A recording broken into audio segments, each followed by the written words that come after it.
this. It's also approximately how much more driving time we have. Yeah. Not even kidding. No, 3 hours there and 3 hours back. 2 hours, 19 minutes left in the GoPro. The battery will be dead in like 32 minutes. Cell phone not on top of antenna wire. Look at that. It's like we're learning. I know. It only took us 10 episodes. Yeah. I love I was flipping through the files last night, editing number 7, and the last one we did started off with. So hopefully this is the edition where I check everything before we start. Battery, how's my battery doing on there? Should be full. I just put it in. Can't see. Not enough contrast. What does it say? What does the camera say? What's it to connect to? Because full battery. Okay, good. So on the road again. It's like every other day we have to drive somewhere. Andrew. I'm Josh with On the Road with AzulOx Visuals. How's everybody doing today? We're heading to Uvalde, Texas, where we're going to be photographing a bridal session with giraffes in the background at a place called the Ox Ranch. Pretty excited. Never done anything quite like that before. So yeah, I'm pretty excited about today. Yeah, so apparently this is the week of bridals since we had one yesterday. It is. It's supposedly not hot in Texas in November, but it was 92 yesterday. We melted on a bridal shoot at McKinney Falls. That was I wasn't expecting to get sunburn on November 1st. Well, and when the scheduling is such that the hair and makeup says no, we can only do it at 10 a.m. Okay, so I guess we're doing the bridal shoot at noon. Yeah, that was interesting. So, but it was fun. It was kind of fun playing in not great light. The clouds were kind of in and out all day, so we had hard, soft, and then mostly just hard there at the end. But it was kind of fun trying to work that into something compelling. Yeah, our bridal portraits are never the typical, I won't say never, but yeah, I don't know, I had fun. It was fun playing with new gear. Yeah. So, I think this is number 10, I think we did 3 in San Diego, and we had 6 before that, so this is 10. At some point we'll stop counting so I can start publishing them in whatever order I want. But yeah, so this is our first one not on a big road trip. This is just a 6-hour round trip. It's just a most of the day trip. Yeah. Most of the day. And we're walking into Todd White's day tripper territory now, right? Are we? Oh yeah, it is day trip. Okay. Fair enough. Yeah, he was out and about. I keep seeing notes from him out in places shooting. Yeah. It looks like maybe they were down at City Market in Luling. Yeah, I think they did a barbecue one where they kind of hit some of those up. I saw some of that too. Yeah. So shout out to our friend Todd White, who produces the Day Tripper with Chet Gardner. Good stuff. Good local production there. Yeah. So speaking of production, you finally got to watch The Force Awakens last night. Yeah. So I know, again, up to the minute. I don't do movie theaters anymore. I've kind of gotten over that. I'll just wait for it to come out. Wait till I'm in the right mood to watch it, and I can have a beer and popcorn. So last night, got back, exhausted from our shoot, decided, you know what, I'm just going to put Force Awakens on and try not to look at the computer and try not to look at the cell phone. I think part of the thing with the Star Wars prequels and sequels is they're at a time for a set of people. So the original Star Wars loomed large in my childhood. I remember going to a theater for Empire, and there were people dressed in Seguin at the Palace Theater. There were people dressed up in costume, and there was a line around the block. And I remember coming by and counting to tell me people were going to get in, so everybody didn't have to stand in line that wasn't going to make it. Like, I remember doing that when I was 7 or 8 as a kid. And so whenever I view the originals, I watch them through nostalgia glasses. Right. And I know they're not perfect by any means, but they're a ton of fun. I thought this was, I'm one of these people who's like, the prequels were okay. I'd watch them. I watched them. Like, I didn't hate them. They clearly weren't the originals. I thought this was closer to the originals, but it was somewhere in between. It was a fun flick, lots of great visuals, but not. I feel like a lot of the plot was forced. I feel like they just, this needs to be a parallel to the original Star Wars Episode 4. It needs to be Episode 4 again. And a lot of that plot stuff could have just been left out or moved into the background, it would have been a much better movie. They could have just focused on Rey and Finn, they didn't need a reason to go to the Rebels other than he was defecting, and she was being chased by it would have been really easy to have the local gang storyline, instead of she has this droid with the plans for Luke's a map to Luke. Why did Luke leave a map? That doesn't make any sense to me. Yeah. Something like that, and the whole. I kind of laugh because parts of the movie seem like almost a parody of the original. The scene where they're the super weapon, the planet-based phase, whatever. They're looking at it, and the original movie, they smuggled the plans out, and lots of people died to get these plans out. And then engineers looked at it and they analyzed, and they went, "Oh, there's an exhaust port that I bet they didn't predict very well because they didn't think we'd figure it out, but we have the plans, so we figured it out." That makes sense. And this one, it was the group of women going, "Oh, there's got to be some sort of thermal thingy-witchy. Oh, let's blow it up. Okay, good." It was. Yeah, Finn was a janitor, right, or something like that. He worked in sanitation. No, Finn was a stormtrooper. No, but that's how he said, or something. Maybe I'm. Yeah. Okay, fair enough. Well, he may have had duty there. I don't remember that part very well. Yeah. That was so contrived. They could have left those scenes out and focused more on Finn and Rey escaping and that storyline, and it would have been a much better movie. But the real headline there is, the prequels, the visuals were very, hey, look at the video game. Yeah. Some of that is that the technology for non-practical effects, for the digital effects, has gotten better and better and better. But some of it's also, I think J.J. Abrams and his crew did a really good job of creating a sense of scale, which is something that the first movies really had. And the second movie was not the second movie, the prequels, the second set, were so plasticky, so fake looking, that the scale didn't feel like a sense of scale. Yeah, I think, in the first ones, that first scene of, the Superstar Destroyer just coming and taking over the entire scene. Yeah, it just keeps going and going. Just going, and you're just wow. And so I thought this one played on that by having, Rey on that little, speeder bike of hers or whatever. It's a beautiful scene where they have the foreground, and then she just, in the very background, you just see her go across, and it doesn't pan. It's just a static landscape shot. But that's, the husk of the Superstar Destroyer in the background. That's a previous scene, also great. Yeah, it's just, and then when she's rappelling inside of it, and just showing that scale of just how monstrous it is. Yeah. Yeah, in previous ones, you never get, I guess in Empire or mostly in Empire, maybe Return of the Jedi some too. You're in the hangar bays of the Death Star and Death Star 2, and they're big, but they're not.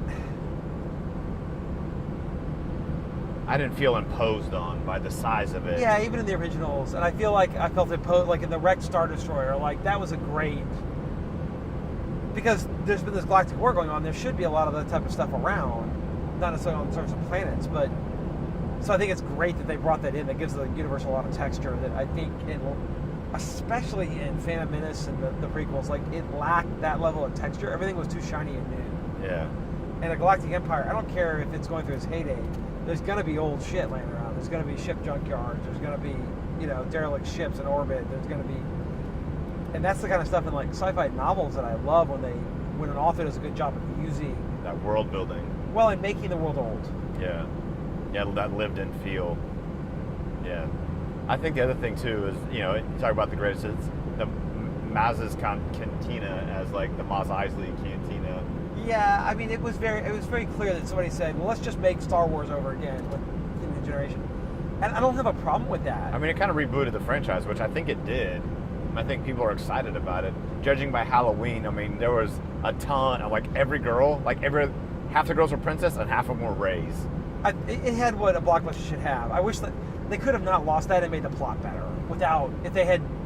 They could have still paralleled the main plot. They could have still had spoiler alert, if you still haven't seen it and don't know some of the plot points. They could have still kept Han as Kylo's father, Han and Leia's Kylo's father, and that whole plot line, and had it been, and not, that wouldn't have been forced, because that, anyone who's followed these movies don't follow the book canon, but they're, the Han and Leia storyline was one of the most interesting things that for me that came out of the original movies was that the possibility to extend that, because they, as a couple, their characters were so interesting. Mm-hmm. Like, I really feel like Han was the most interesting character in the first books. Like, you could have had, or first movies, you could have had an entire series just about Han. Well, and they're doing that. Okay, well, good. But I mean, and that character is such a good character. The non-special edition, whatever update, where he's a rogue. He shot first. Damn it. Yeah. Lucas doesn't understand that. Then Yeah. Lucas doesn't understand his own universe. So I mean, that's one movie. But like another up to the minute thing. I just watched first season of Game of Thrones, and I've read the books. You haven't. You've read the books, right? I've read the books. Haven't watched the movie. Haven't watched the show yet. Correct. I think we mentioned this in a previous one. Like, I feel like, and other people certainly have. Long form storytelling, movies can't do long form storytelling in any great way. Like, movies that try to tell a long term story, I think fail in a single movie. I haven't seen a good one yet. So the opposite of that is, Fury Road. Well, Fury Road is an example of telling a really, really simple short-term story. It's not a long-term story, but that movie works so brilliantly because he didn't try to have scope in the story. He said, no, this is a straight-up, it's a defection. That's what we're doing. Yeah. No, But Game of Thrones is just so much. The books have so much depth in them. They've done a great job in the season, at least in the first season, and I assume the rest because everybody loves them, of capturing that texture and depth.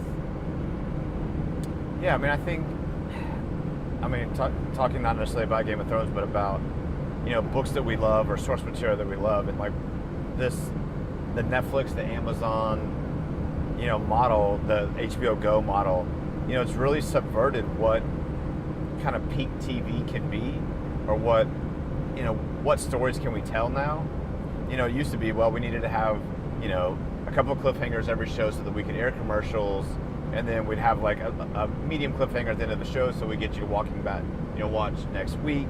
We had that format of, It was forced and instructional plot. Here's what we had to do to sell ads so that we could keep running the show. And if we could tell a great story, well, maybe we would, maybe we wouldn't. But our role was to sell ads, and taking that away and making it, we have to tell the best stories we can so that we can get subscribers, has really shifted. And you're seeing it now in HBO and Netflix, I think, being the two dominant, and Amazon probably third, being probably the three most dominant media companies in terms of, critical mass, and just that, like, I'm not sure what the right word is, but they're making the shows everybody's talking about, right? House of Cards, Game of Thrones. Well, the format has changed because, the binge watch was not a thing before streaming. It was. People, you could buy a series of DVDs and binge watch it if you wanted, and people certainly did that. But it wasn't a cultural phenomenon. Part of the reason I haven't watched Game of Thrones until now, I'd held out. I wanted him to finish the books, which maybe he'll do in the next decade, hopefully, so I can finish reading the books before I watch the show. Because so often they're separate entities, and watching the show makes it where it's hard for me to read the books, even though the books are better. Mm-hmm. Because it redefines the characters. So I was holding out because of that. But the one of the really fun things about this is, it's been a year or two since I finished all the books, but the characters, the main characters anyways, Tyrion, Robb, Eddard, like Tywin Lannister, like all the main players in the book, whoever did casting on this is a genius because they are all spot on, and that's good acting, but it's also good casting because they picked people. Tyrion was one of my favorite characters in the book. But in the book it comes out much slower. Like, right. It takes a while for him to go from villain to he's just a guy who got, chances of his birth screwed him, and then he's been dicked around by a society that's fixated on, martial power and things that a dwarf doesn't have. And so he's had to be a really smart guy who's savvy, but it turns out he's really honorable, and he's really, like, he's probably the most honorable character in the entire book, honestly. Right. So, but some of that comes through in the TV show a lot earlier. But just his persona matches so much what comes through in the book. I don't know. It's been really fun. I'm looking forward to watching the rest of it. I'm sad that it's going to diverge from the storyline of the books because there's practicalities. The books are so complex. Yeah. I don't even in a long form TV show. So something that has always driven me crazy is I read quite a bit. I think you do as well. I'm on like 65 books this year. Yeah, easy. So the thing that I hate hearing from people like, well, it wasn't like the book. Yeah, it's not supposed to be. In that it's a different format, right? Like it's a book. In some of these books, they may take you 16 hours to read. Well, who's going to sit through a lot of the Game of Thrones books are like 40 hours each, audiobooks. Right. They're long. Yeah, they're long. No, I mean, they're clearly long. I think, like Game of Thrones, people are, like, I think everybody generally loves the movies, but there's still people that are like, well, they didn't have this plot point. Yeah, well, you know what? That plot point was there to show who the character was. And they're doing that a different way. And in a movie, you have to do it a different way. And it just drives me absolutely insane when people are like, they think they see the movie in their head when they're reading their book, and then they just want to watch that. And they don't understand that, like, a TV show is a different format than a movie, is different than a reading a book, and then it's different than, whatever else. A comic book has a different format. All these things have different formats. But I think what the Game of Thrones did, and I think what the great ones do, Lord of the Rings being one, is they take the characters and they make that part true, and then it doesn't really matter what adventures they go on. It's the characters that we're interested in. I was going to mention Lord of the Rings. So I think, having watched Game of Thrones now, the first season, they're doing a better job than Lord of the Rings did. But part of what they're doing is that translation. And they're trimming where they can trim because some of the complexity. But a lot of those, like you said, a lot of the stories, there might have been in the book, there might have been 5 or 10 pages of exposition to set the scene and give you the feeling, which they can do really, really quickly visually if they're clever. And they've been really clever. Yeah. I'm very impressed by, and I'm not thinking of any specifics right now. I can't, none of them are coming to mind. But there were a lot of times when I was watching it, I was like, damn, that was a really subtle way of showing this that happened in the books without a lot of exposition. And I mean, Game of Thrones has a lot of exposition in it, right? That's sexposition, right? Half the time the way they deal with exposition is by just having a bunch of naked women and men on the screen, which it's kind of a cheap tactic, but from the books it matches the world perfectly. So it would be forced in another situation, but that's that world. That's the way that world works. Yeah, it's true to the world. Yeah. So I think some interesting creators, so the Wachowskis who created The Matrix, talk about world building, right? That movie was just, amazing in a world building sense, right? Everybody knows Neo, the bullet time. But then after they did Matrix, their movies, I think their visions got bigger, and their movies suffered because their vision was bigger than the container that a movie could be. Yeah. And so on Netflix... yeah. And so on Netflix, like Sense8 that they did, my wife and I love it. Like, it's such a good story. And they were contracted to do 10 episodes for Netflix. But them being the Wachowskis, they filmed so much and so much story to tell that they did 13. They just had extra footage and all this other things. And that was fine, and it made it great, And so it's funny that some very high people that would never have done quote unquote TV before, they're finding that as their format. They're finding that as their way of the stories that they want to tell. And I find that shift so fascinating. It happened really fast. Like in the span of 10 years, we went from Netflix being like the home to like bad movies and whatever else. You could rent, it was a DVD rental place to being like this content creator of some of the most respected content out there. So the head of HBO talking about Game of Thrones. Well, and all the Marvel stuff on there. All the Marvel stuff? I mean, it would be terrible as movies. It have been terrible as movies. But because you have so much more time in a 13-episode season. And here's the other thing. I think on broadcast, the sort of stereotypical smoking TV executive, stereotype is the people are stupid. They don't have any attention span. We have to keep everything simple. It's TV. We can't. And Netflix and Amazon both have thrown that out the window. Yeah. And they said, we respect our audience enough to be complicated and intelligent. Like Game of Thrones, they don't do a recap. Listen to season 1 on the DVDs. There's no recap.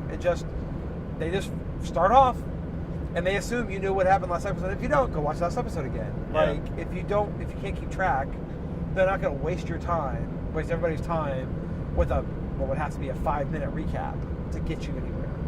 Last time on Game of Thrones. Right. No. So Netflix is interesting to me. It's a super interesting company. One of the things that they've done with their content is they've absolutely gone after specific niches, and they're more interested in being deep in a niche than trying to appeal generally to everybody. Master of one. And so they're producing content like I love comedy stand-up. They're producing all the new comedy stand-ups. Like it's all Netflix specials because they have the data and they know that there may be only 5 million people that like that, but those 5 million love it and they'll watch it all the time. And on demand really works well for that format. Yeah. And same thing with the long form TV, long narrative TV shows like Game of Thrones, like all the different Marvels. It's something where when they release a season, instead of making you wait 2 weeks between, they have said, we're not going to torture our audience. We're going to accept that a lot of people will sit down on a Saturday and watch 13 hours of one thing. Right, absolutely. And then I won't watch TV again for another 6 months. I won't watch that show for 6 more months. Or I'll go back and rewatch it. But I'm not going to, Archer comes out and I watch it in 6 hours. Right. New season Archer. No, but this is what the audience wants. Let's give it to them. We'll give them a 13-hour movie. Yeah. Which is what a lot of these really are. They really are. Now I'm watching Luke Cage right now. We watched episodes last night, some more of them. And it's just, it's a story that never would have been told on network. Like, it just... Or in a movie. It doesn't work out as a movie. There's so many changes. There's characters at the beginning that I'm like, Game of Thrones has this as well, but there's characters I'm like, oh, I don't like this character at all. And by the end, you're rooting for him. Oh, you know what's the best version of that I've ever seen? I haven't watched Luke Cage yet. Farscape, going way back. So Jim Henson. Why do I say Hendricks? Jim Henson did it. So it's a puppet monster movie and all that. Great, but the first the first season is really cheesy, and the second season is getting better. But the third and the fourth season, the character development is just spectacular. I love it. And they take the main villain and turn him into one of the good guys.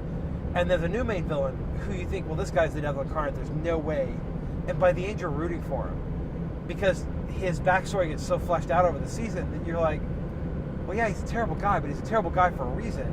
And he might be the right terrible guy for the job. Like, he's making all the hard decisions that nobody else will make because he sees a bigger picture than everybody else sees.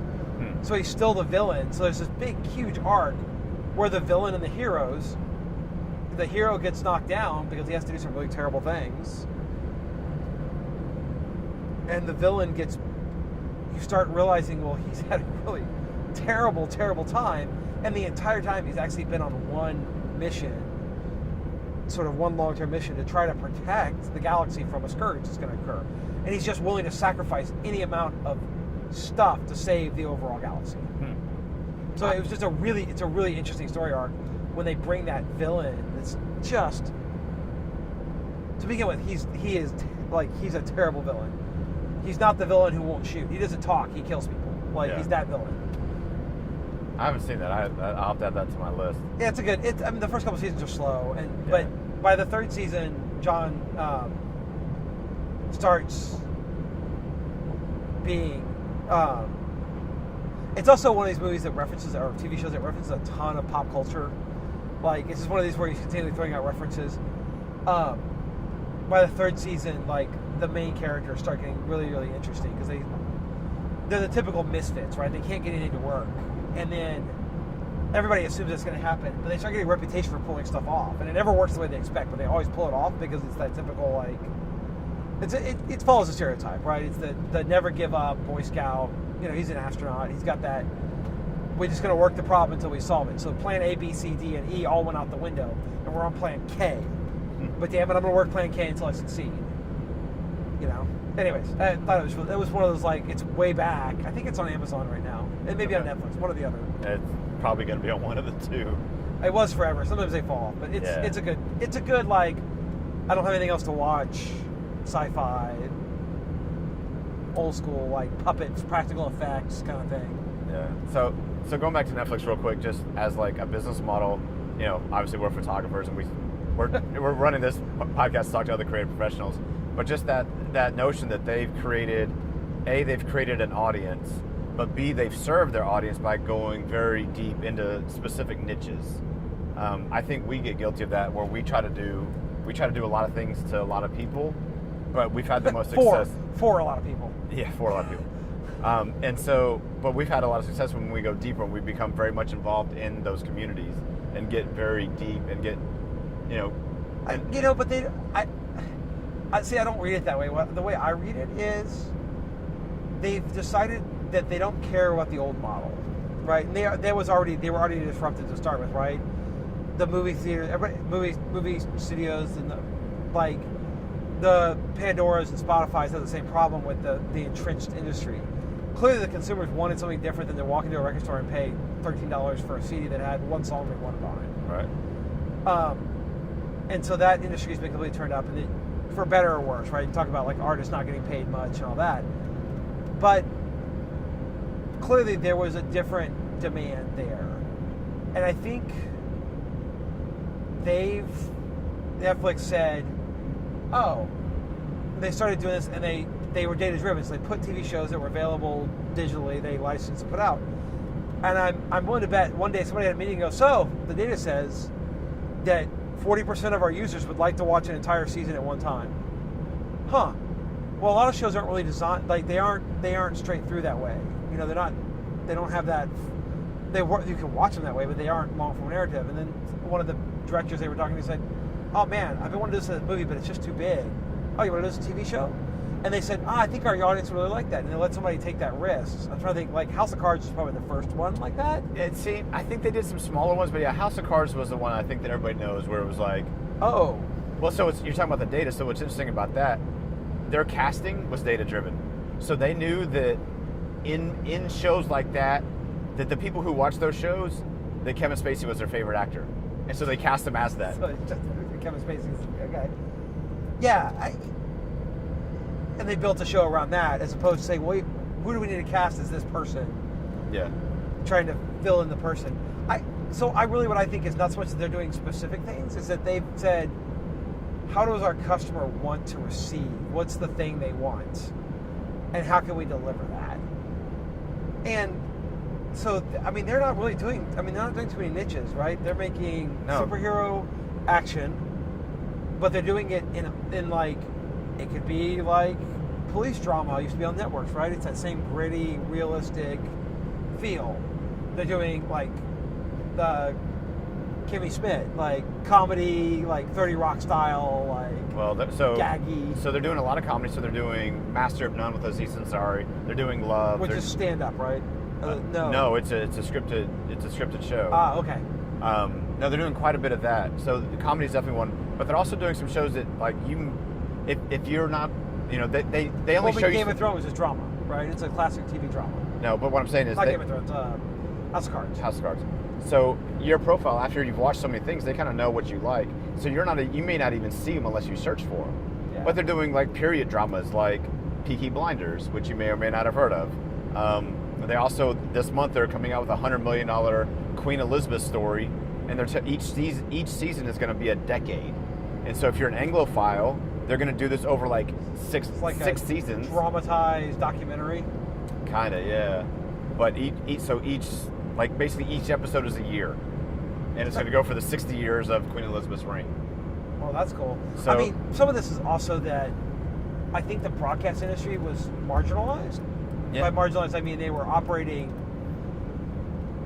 It was so old and established that there were so many players. They were operating on very small margins. There's competition for advertising dollars. And by changing the model, Netflix, in 20 years it'll probably be the same way. But right now they have a lot of cash. And so when you have somebody with a lot of cash, there's a couple things that can happen. They can sit on it, which happens a lot. Apple. 100 billion in cash. Well, yeah. Oh, we have a new feature. Let's put a little tiny screen on the lap keyboard. Okay, that's not really revolutionary, but whatever floats your boat. Yeah. Hey, it's the new iPhone 7. It's exactly like the iPhone 6, except there's an app that does shout it up the field. And you don't get to use a headphone. Yeah, my experience with Bluetooth headsets on my iPod have been terrible. Yes. They work about 50% of the time. Anyways, so I mean that's an example of not using your cache, and I think Netflix, I think their long game is they see themselves displacing NBC, ABC. They are the new version of those studios, and forever there was not a way to. After those broadcast studios were established, the new way was to become a cable network, HBO, FX, TBS, whatever. But now those are established, there's not really a good way to get to there without billions and billions and billions of capital. Well, Netflix and Amazon are the new generation of that. They're the next generation of that. Yeah. And it's curious if there's only going to be Netflix and Amazon, because Amazon doesn't do nearly as good a job producing content thus far. They're working on it though. Yeah, the new they're like 2 years behind. The new Top Gear. Well, they won Emmys for Transparent, a show about none of their shows are things that I go, oh, I want to watch that, because they had I Love Dick, which sounds goofy, but it's a book they made. My wife liked the first episode. I couldn't stand the characters, any of them, so it's I can't watch it. They did Mozart in the Jungle. That was awesome. They've done 2 seasons of Mozart in the Jungle. It's hilarious. Okay, so I need to watch that. I think they do. So they're building. They're not as close. They had a bunch of other shows like Alpha Dogs and Betas, and that didn't catch my fancy. Of course, I had like House of Cards didn't catch my fancy either. So yeah, and it's speaking to see if there's a third option, or like who. Or will one of the traditionals figure it out, start producing content targeted at streaming and releasing it to Amazon and Netflix directly? So here's a quote from an HBO executive that I love. They said, "We have to out Netflix before Netflix HBO's us." Out HBO's us. Yeah. Well, and you know what? The book Start With Why. I think HBO demonstrated that they have a clear vision of what their mission is. Yep. And their mission is to produce interesting content. Mm-hmm. And they've always kind of done that, and sometimes it was adult content, sometimes it was other things. But like they've always been interested in producing the best content they can without any arbitrary broadcast limits or anything like that, right? So Game of Thrones has a lot of nudity in it. Never would be on broadcast TV. But HBO can produce it just like you can put it in a movie. Great. So they said, we're not a cable TV station. That's not what we are. That's just the way we did. That was the how of what we did before. That's the how that realized our why. So we can also do that, but our why is we want to produce this great content. Well, holy shit, the internet is awesome. I can distribute. I don't have to worry about what time slot it goes in. And there's only, even if you have multiple HBO channels, let's say you have one HBO channel, there's 24 hours in a day, and there's only about 6 hours that you can really put anything in that it has any possibility of being watched by anything other than a super niche audience. Game of Thrones has done pretty well. I think the American audiences have matured where that kind of thing is interesting. But there's a lot of things that have popped into Netflix that if you put them on TV, they'd be in the midnight slot, and they would get no viewers. Right. You put them on Netflix, and they have millions of viewers because they're not marginalized. They're not treated as redheaded stepchildren because they're not the primetime slots. Yeah. There is no primetime anymore. Yeah, primetime is shifted from the network says this is primetime shows, and now as people with our schedules, it's last night my wife and I watched primetime from 9 p.m. to 11 p.m. Well, and I think that's our primetime. I think partially what's happening too is that it's cyclic, right? So the American lifestyle has started to shift because of the way things happen. We own our business. We're hardly a representative sample. Tonight we're going to get home at 10 or 11 or 12 or 1 a.m. probably. Yeah. But the old model, the 50s, stereotypical, like dad comes home from work, mom comes home from work, or we have dinner at 6, and then we watch TV at 7 to 9, and the kids go to bed. And then the 9 to 10 slot is, adult content drama. That kind of structure doesn't exist anymore. Yeah. People, I don't have time to watch TV most work days, so I end up watching it in heavy bursts. The last couple of days I watched Game of Thrones. I can't sit down once a week and watch a TV show. My schedule is basically generated by dice. So, we're up over 30 minutes. I think. So there's your long rambling discussion of I don't even know what we're going to title this one, but Star Wars through Game of Thrones through media studies with Josh and Andrew. Yeah, I don't know. Long form narratives on streaming. So cool. All right. See you later.